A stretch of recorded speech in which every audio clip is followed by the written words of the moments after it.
ನಮಸ್ಕಾರ ವೀಕ್ಷಕರೇ, ನಿಮ್ಮ ಬಿಲಿಯನರ್ ಬಾಬು ಮಾಡೋ ನಮಸ್ಕಾರಗಳು. ವೀಕ್ಷಕರೇ, ನಾನಿವತ್ತು ಬಂದಿರೋದು ಬೆಳೆಯುತ್ತಿರುವ ನಂದಿಯನ್ನು ನಿಮಗೆ ತೋರಿಸೋದಕ್ಕೆ. ಬನ್ನಿ ಸ್ನೇಹಿತರೆ, ಬೆಳೆಯುತ್ತಿರುವ ನಂದಿನ ನಾನು ನಿಮಗೆ ಇವತ್ತು ತೋರಿಸ್ತೀನಿ. ಏನೋ ಅದರ ಮಾಹಿತಿ ನಾನು ನಿಮಗೆ ಸಂಪೂರ್ಣವಾಗಿ ತಿಳಿಸ್ಕೊಡ್ತೀನಿ. ನೋಡಿ ಸ್ನೇಹಿತರೆ, ಈ ಸುಂದರ ಬೆಟ್ಟ ಗುಡ್ಡಗಳ ಮಧ್ಯೆ ಇರುವಂತಹ ಬಸವಣ್ಣನ ಗಾತ್ರ ಹೆಚ್ಚುತ್ತೀವಿ. ಯಾವುದು ಆ ಬಸವಣ್ಣ ಅಂತೀರಾ? ಇದೇ ನೋಡಿ ಸ್ನೇಹಿತರೆ, ಬೆಳೆಯುತ್ತಿರುವಂಥ ನಂದಿ. ಚಿಕ್ಕಬಳ್ಳಾಪುರ ಜಿಲ್ಲೆಯ ನಂದಿ ಬೆಟ್ಟದ ಸಮೀಪ ಇರುವ ಕಣಿವೆ ಬಸವಣ್ಣ. ಈ ಬಸವಣ್ಣನ ಬಗ್ಗೆ ನಾನು ನಿಮಗೆ ತಿಳಿಸ್ತೀನಿ.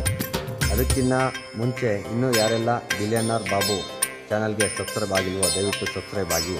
ಇನ್ನೂ ಇದೇ ಥರ ಮಾಹಿತಿ ನಿಮಗೆ ನಾನು ತಿಳಿಸ್ಕೊಂಡ್ಕೊಡ್ತೀನಿ. ಗಾತ್ರ ಹೆಚ್ಚುತ್ತಿರುವ ನಂದಿ ಇದೆ ನೋಡಿ. ಈ ನಂದಿಯು ಎದ್ದು ನಿಂತು ಗುಟುರು ಹಾಕಿದರೆ ಕಲಿಯುಗ ಸಮಾಪ್ತಿಯಂತೆ.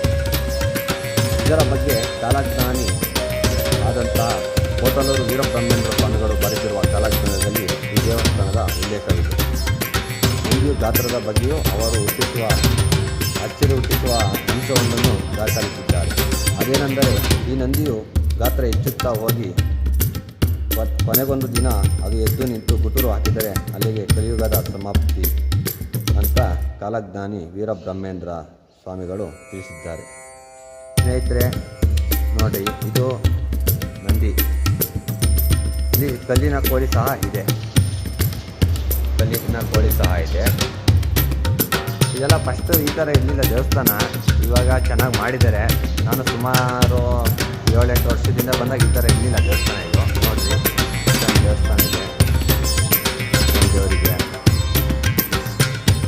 ಒಂದು ಸಮಾರಂಭ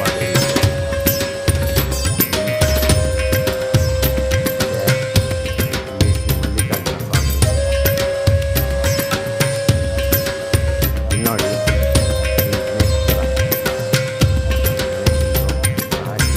4 ದೇವರುಗಳಿದ್ದಾವೆ. ಅದ್ರ ಜೊತೆ ಇಲ್ಲಿ ಬೆಳೆಯುತ್ತಿರುವಂಥ ನಂದಿ ಸ್ನೇಹಿತರೆ.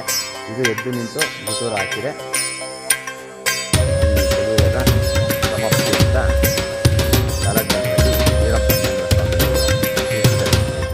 ಈ ಮಾಹಿತಿ ನಿಮಗೆ ಇಷ್ಟ ಆಗಿದೆ.